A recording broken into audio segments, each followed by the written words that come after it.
but I refuse to give up on God, okay? Because there are things that are going on, battles that we're having constantly. And so today's message, we are going to go from, we were in Philippians last week, Philippians chapter 1 last week. Today we're going to venture, we'll cover a little bit of ground, but there's certain verses that I want you to pay attention to. So as I told you last week, I want you to read Philippians chapter 1. If you have not done that, do that. This week I want you to read Philippians chapter 2 in its entirety. And you'll begin to see and to glean some things as Paul, because this is Paul. Paul is talking to the church at Philippi. And so the church at Philippi, he wrote this letter while he was incarcerated. And while he was incarcerated, he wrote the letter to the church at Philippi because he's trying to get them to understand that they are in a situation to where they are, how can I say, they are in a political, cultural, societal situation that is pulling against their spiritual formation. Okay? And so you have to understand that Philippi is in Rome. Rome was trying to take over, Rome was really trying to take over the religious sect of that day. All right? And so we have Paul here telling the church at Philippi, pretty much in a nutshell, as we've heard from those prophets in our lives, or prophetess in our lives, known as Mama and Big Mama, don't forget where you came from. Okay? And so Paul is trying to let the church of Philippi understand, don't forget where you came from. And in the not forgetting where you came from, I don't know about you, but I was told by the first lady of my life, my grandmother, when we would go to the store, when we walk in this store, don't ask for nothing, don't touch nothing, don't even look at me, and think you want to ask me for something. So whatever you got in your spirit right now, drop it right here at the door, because you ain't getting nothing, because we're going in here with a grocery list. You understand what I'm saying? So Paul was trying to let them know, don't get caught up in the smoke.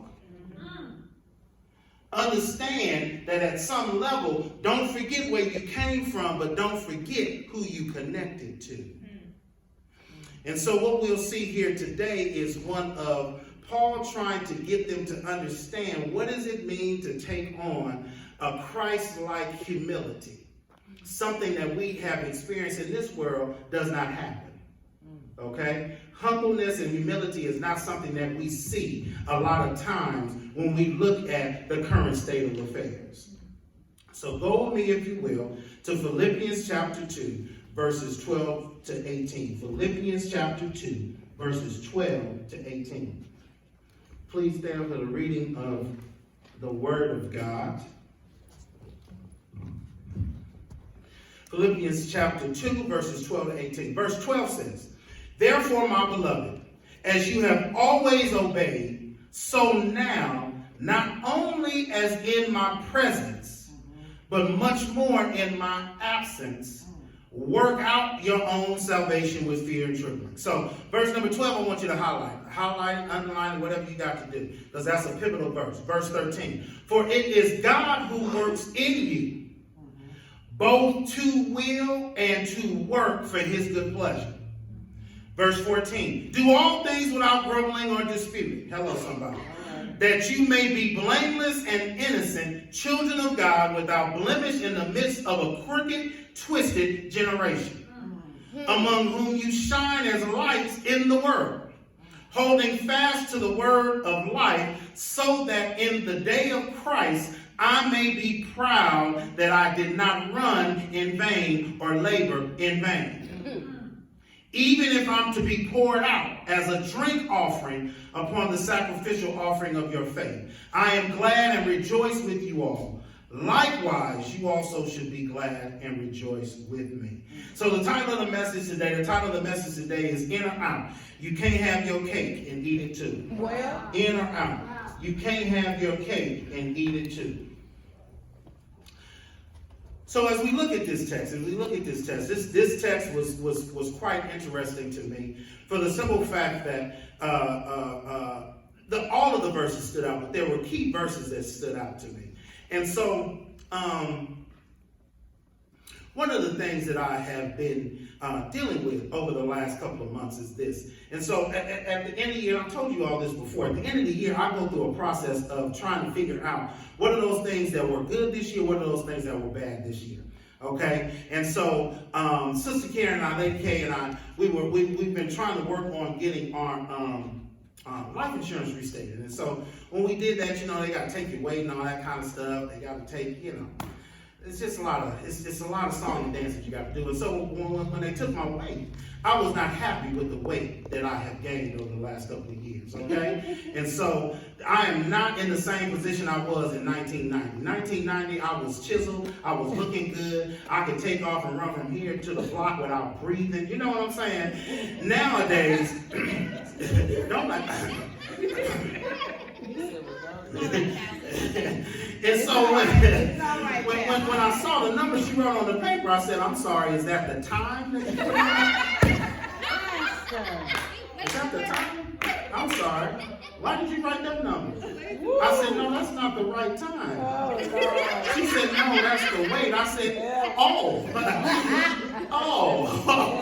I said, being trying to be very modest, I said, is that my weight or Lady Kay's weight? Which weight is that?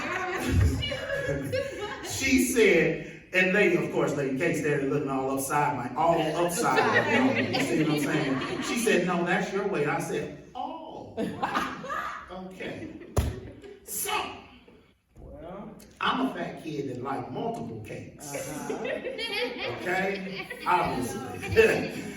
And so, I'm here trying to figure out what we're going to do, what we're not going to do. I think in life is about 3 cycles, okay? Life is about disruption, rebuilding, and releasing.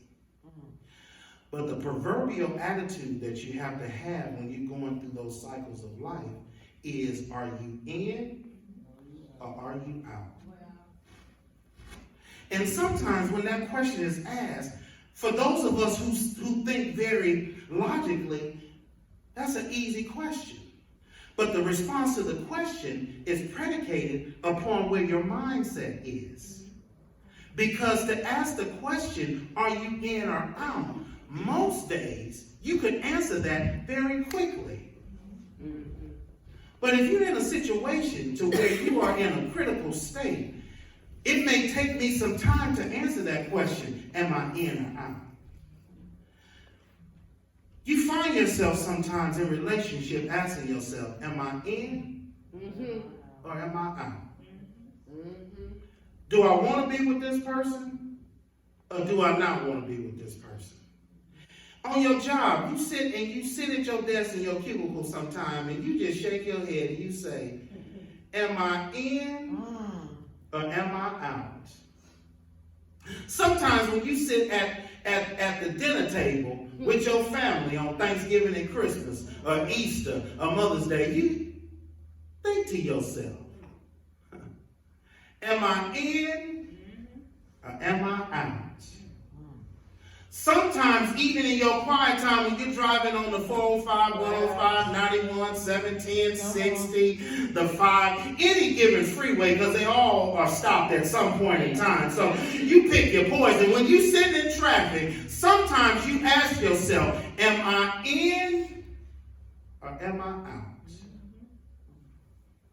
Those of us who have raised children, we've gotten to the point sometimes where we sit back and when we drop them kids off at school after they've had a tumultuous morning and cause you to go from being very high and lifted up and feeling very good about yourself to the point to where you drop them off at 7:30 and 8 o'clock when you have gotten to the point to where you have thought about multiple ways to commit a felony and an assault or a homicide. You thought about where you got some ditches that you can dig. I'm sorry, I'm testifying. When you drop them off at school and you tried to sit there to get your composure because you cannot drive under these conditions, you ask yourself about parenting, am I in? Am I out? Or am I out? Well, help me, Jesus. Come on. When you get your bills every month and you know that your check seems to leave you get paid on Friday, and by the time Monday get here, you're like, did we get paid last week? or do we get paid this week? Because the bills have come, and sometimes you sit with your bills spread out on your bed and you say, am I in? Am I out? Am I out? Lord Jesus, help us. Yes, this is a decision that all of us come to. thank you, Lord.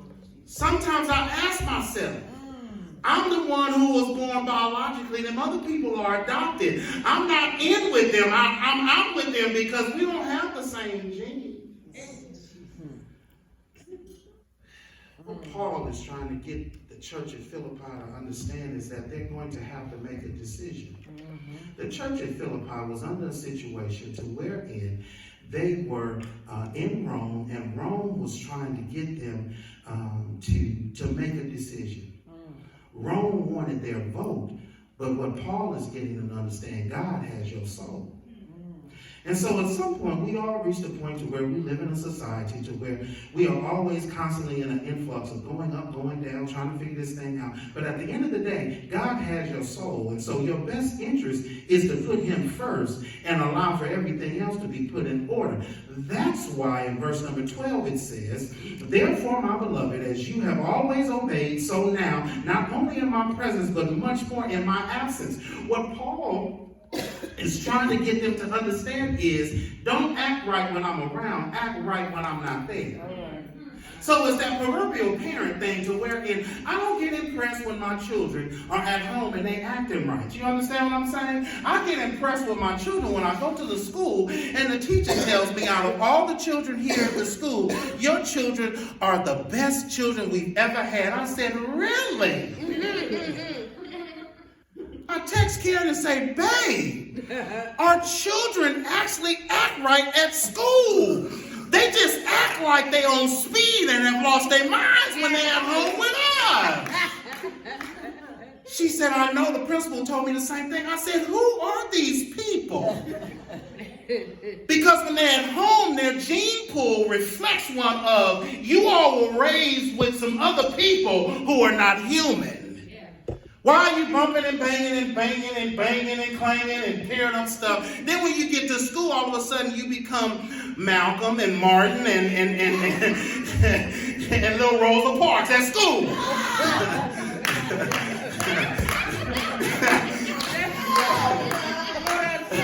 But when you at home, you act like the Three Stooges. You act like Tom and Jerry and the crazy and the little mice that was like, I can take him. But when you get to school, you act right. What Paul is saying, don't act right when you're in front of me. You need to act right when you're not in my presence, because that means that you're not just playing a game with this thing, but that you really sold out for the gospel. And so to bring that into contemporary mindset, don't get impressed with just coming to church. That's good. Come on. Some of us say, oh, I came to church this week, so I'm good. No. Coming to church is about a third of your responsibility. Hello? The coming, let me put it to you like this. We would, when I played football, we would practice all week. So usually Monday, it was a gradual thing, because when I played junior varsity, we played on Thursday. When I got to varsity, we played on Friday. Junior varsity, our week was shorter.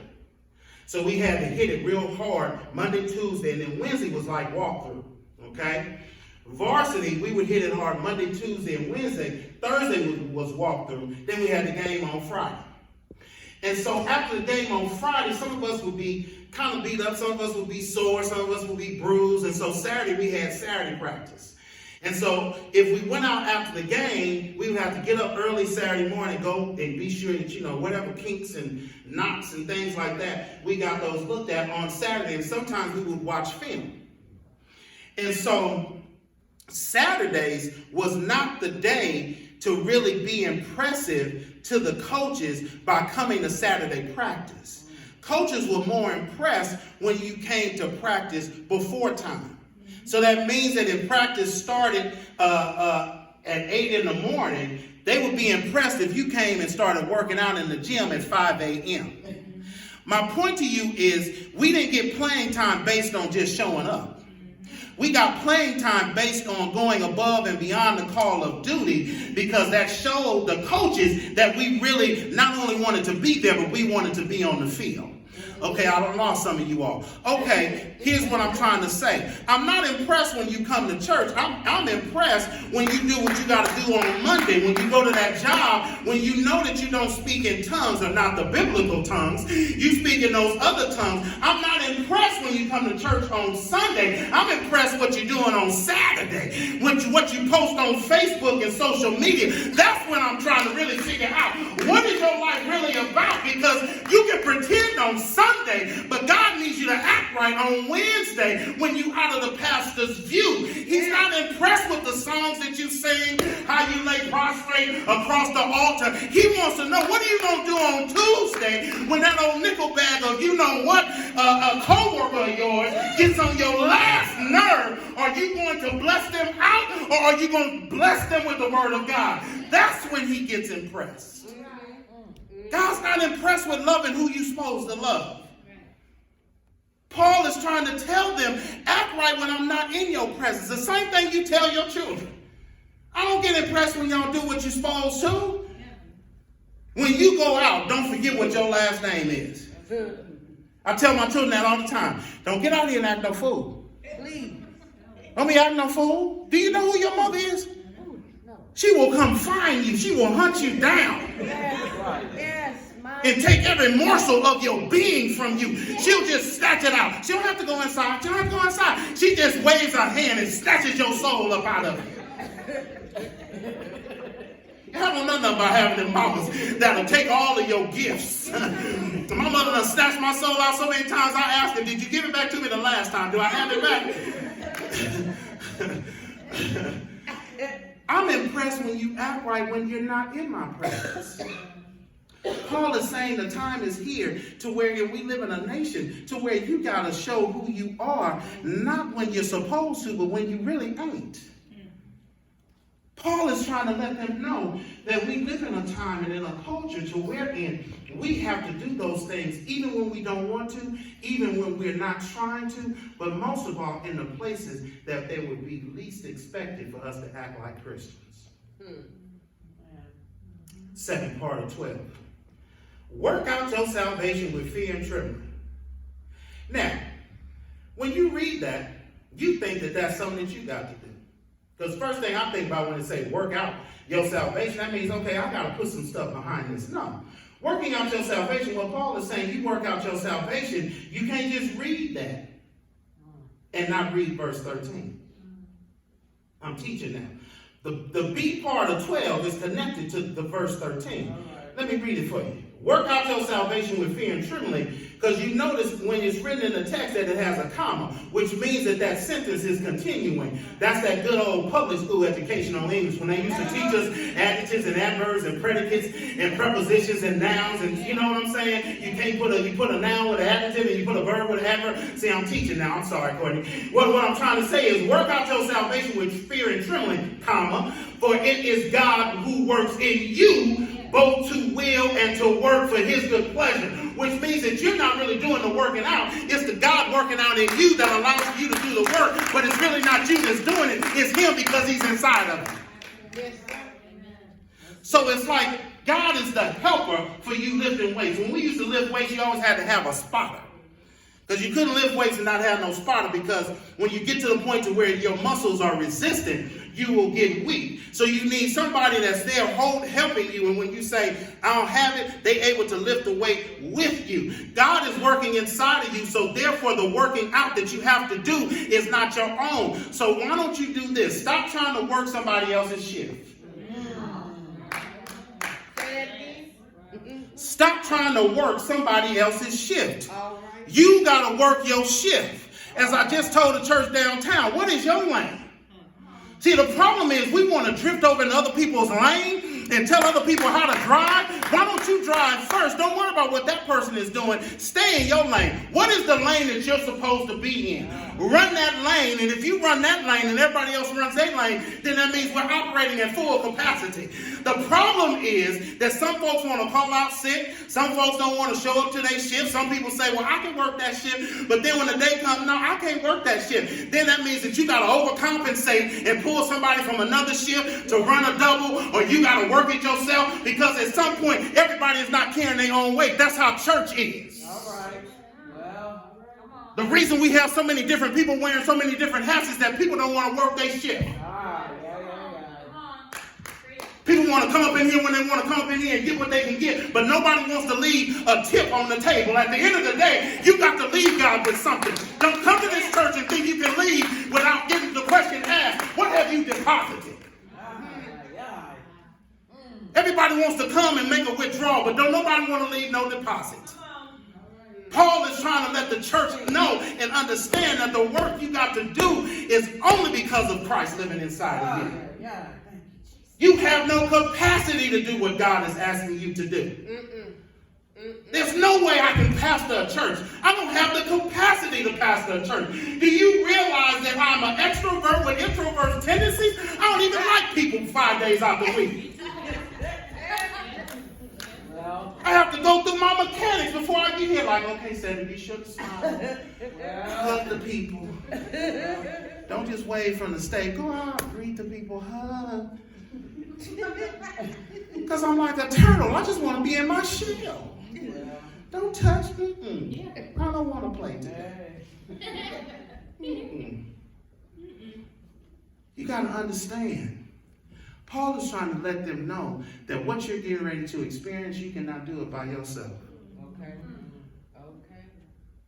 The problem that most of us have is that we're trying to do life and we're trying to live our best life, but we're trying to live our best life on our terms. The best don't come until you start living for God. So everything else is just a void filler. You understand what I'm saying? It's like the other day, and I didn't tell Sister Karen that, bless your heart, baby, you know I love you. I didn't tell her this the other day, but the other day, because I worked out so hard. I worked out hard the other morning. Couldn't even put the kid in the ignition. I worked hard the other day. Sweating and stuff. I said, oh my God. I decided that I was going to go and treat myself. Well, Walked hard. I said, she said, you might as well know. It was one donut, babe. It was just one. I got one donut to treat myself because I had worked out hard. The whole front and back of my shirt was wet. I worked out hard. I told him, man, I'm trying to go to the NFL. Work me out so I can get in the league next year. I mean, we doing burpees, we doing up downs. I'm getting up, man. We did this little thing with the elastic things where you lean back, stretch. I'm like, Lord, I worked hard. I got it in.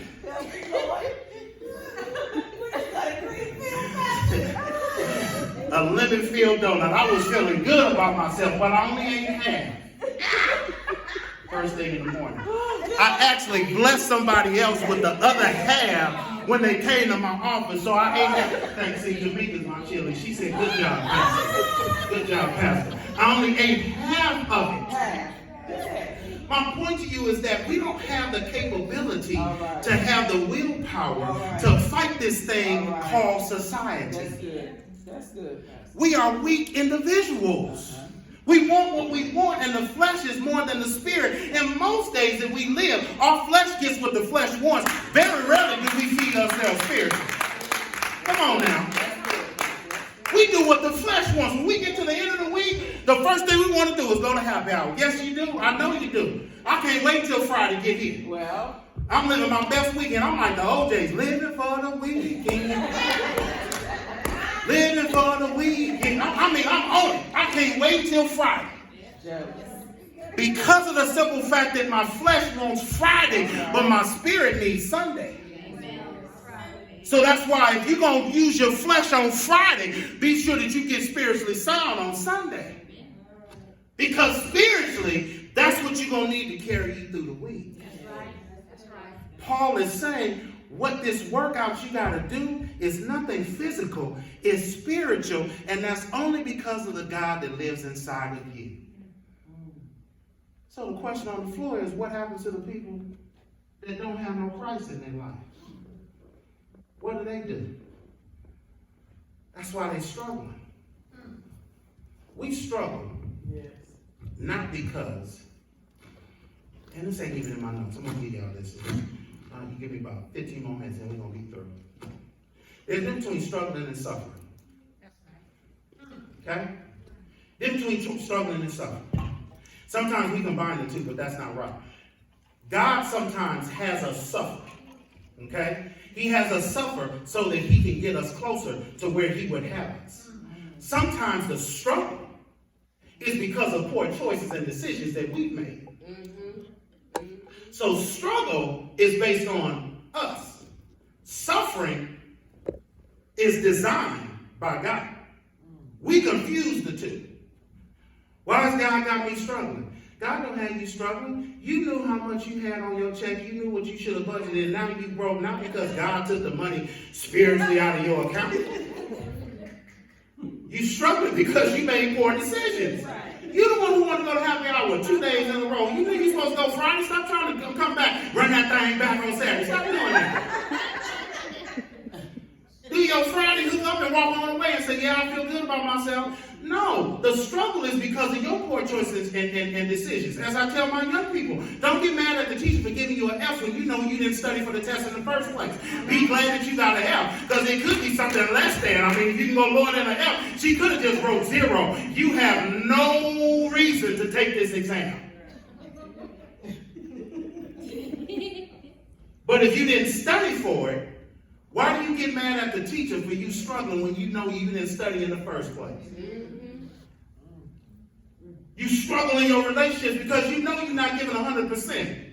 If it's supposed to be 80-20 and you giving 5%, what do you think you're going to get out of that relationship? It's like a job. You want all the benefits, but you ain't trying to show up to do the work. Some of us want a relationship, but we don't want to clock in to do it. Last time that I checked, you got to grind this thing out, grinding all your life for this relationship, because of the simple fact that when you get the relationship, that's not when you take your honeymoon. That's when the real work starts. Yes, it is. What Paul is trying to get them to understand is that God's got to work in you, and he's working in you, not for you. Both to will and to work for his good pleasure. It don't say nothing in there about working for the will of Jasmine. It don't say nothing working for the will of Glory. You should notice that. It say for his will. It don't say working for the will of Anna. It don't say nothing like that in there. It's working for his will. God is using you to bring forth what he wants for his pleasure. 14. And I love how Paul just drops it on them.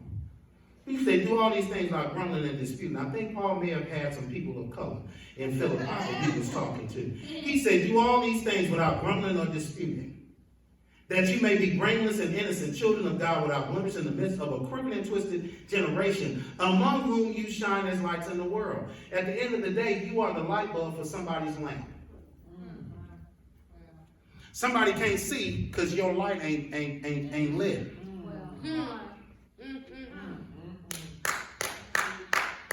Somebody got a lamp that's waiting for you to be the light bulb, but you are so contrarian in spirit that you will not go and talk to somebody. You got to realize that you are the light bulb that will shine a light in somebody's dark place, but you allow for them to walk in darkness because God ain't blessed you yet. I stopped by to tell you today, and I'm glad this is being recorded, because God ain't doing nothing else for you. He's done enough. He ain't doing nothing else for you. He ain't blessing you no more. He ain't giving you nothing else. Why? Because the stuff he's giving you, you still ain't used yet. Some of us have tricked off what God has given us. Because we use it for selfish gain. Your life is not your life. Your life is for somebody else to be able to see it. And when they see it, that means that your light is shining. Therefore, they are no longer in darkness.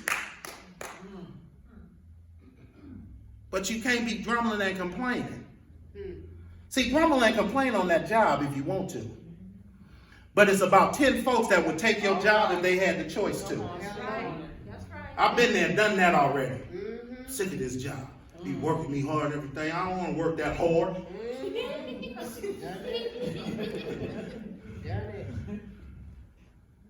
But then you don't feel like nothing when they give you that pink slip and say your services are no longer needed.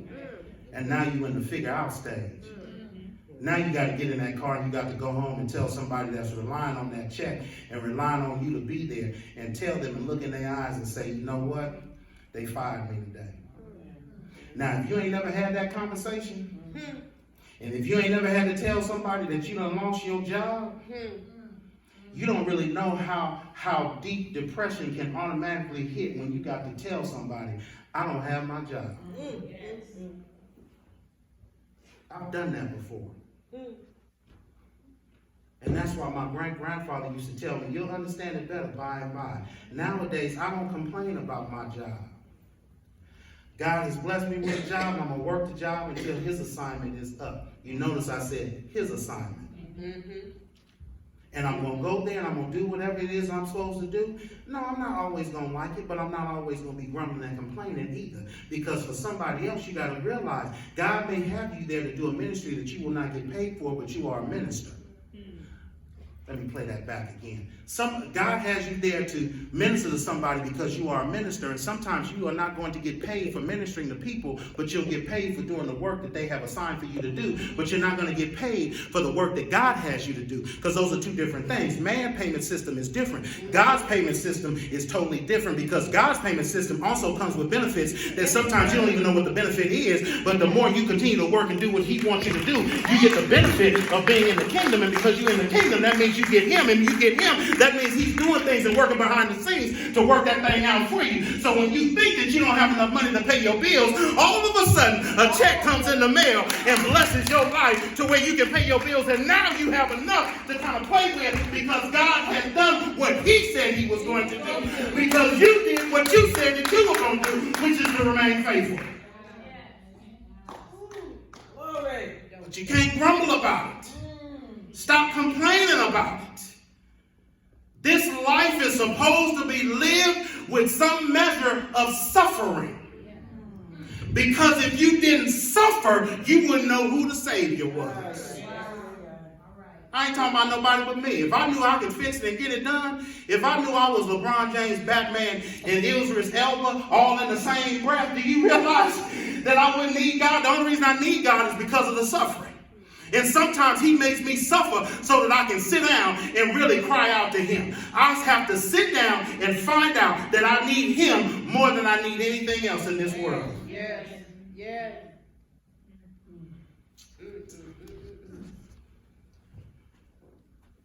You got to be the light to somebody's lamp. Question on the floor is, where your lamp? Because see, a light bulb don't work if it don't have a lamp. But the cold part is, the lamp don't work either, even when the light bulb is screwed in, if the lamp ain't plugged into what? The power source.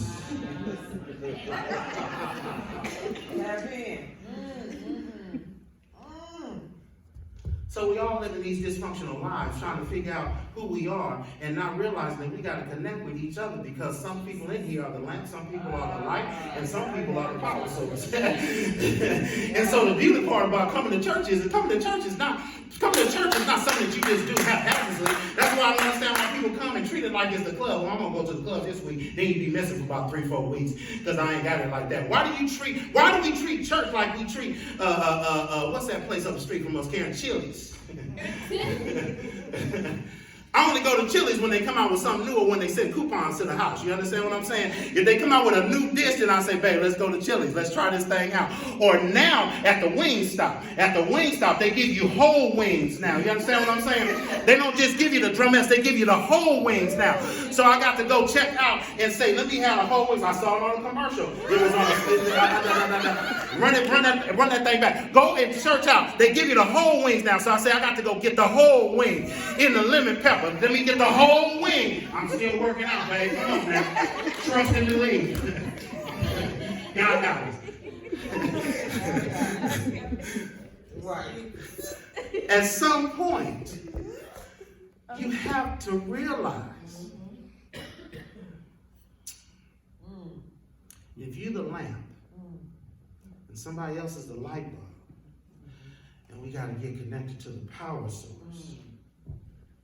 The question is, when are you going to play your role? When are you going to go get it? Like a friend told me the other day, we can sit here and strategize and plan all day long.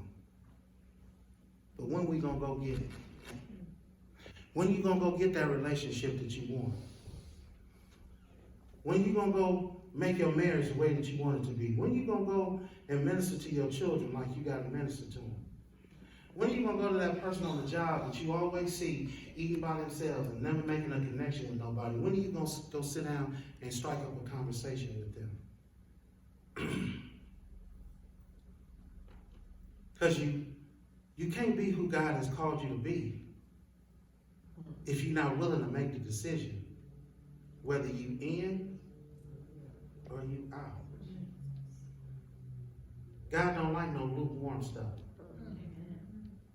The worst thing you can do is have lukewarm food that ain't hot and it ain't cold. God don't want you to be lukewarm.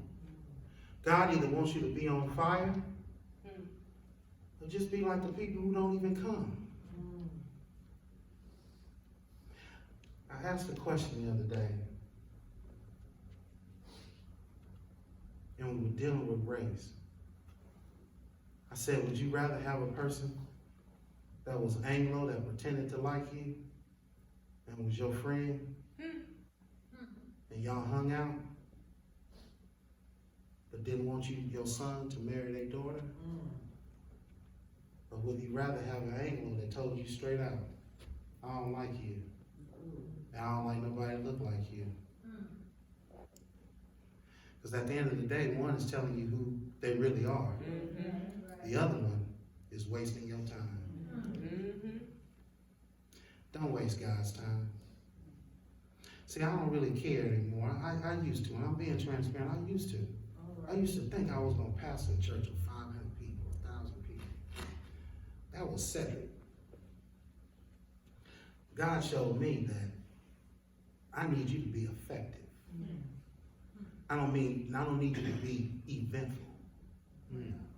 Those are two different things. When you effective, that means you truly are touching people's lives. So that means that you got to be happy with whatever circumstance I give you, whatever people I send, whatever people walk through that door, whatever people want to be part of the ministry that I'm heading up, and you the under shepherd. Be effective. Numbers don't mean that you are more effective. Because at the end of the day, I could pastor a church that has 1,000 people, but I could tell you that I wouldn't even know who 10 of them are. I'd rather pastor a church that was 30 to 35, so that I would know that there are 35 lights that are activated because of the ministry that God has given. So as you go into this week, are you in or are you out? Because that's a question that I'm going to ask from now until the end of the year. Because if you're out, I'm okay with that. Just tell me up front. It's like being in a relationship. Don't play with me, man. Don't come around here and make me think that I got you. And then I find out from a friend that I don't really have you because you two-timed me with somebody else. But you told me that you loved me and you needed some chocolate in your life. But no, you really don't. You just wanted sometime chocolate.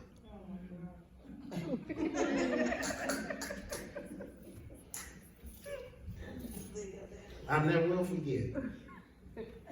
Sister Karen asked me, Well, She asked me one time. She said, are you in or are you out? I know that's right. She said, because I don't want you wasting my time. She said, because I don't share well. So either you're going to be here or you're not. And regardless, I'm still going to love you. But if you're not going to be here, then I need you to get out of my space so that somebody else can occupy the space that you are disrespecting. But if you're going to be here, then realize we got to be all in on this thing and realize that I'm riding with you until the wheels fall off.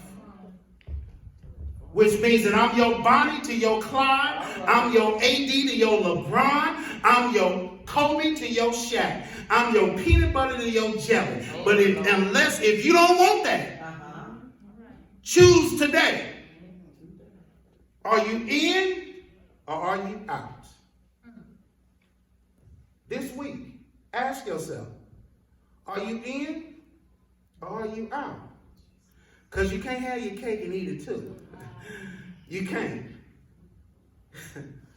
God wants you to make a decision.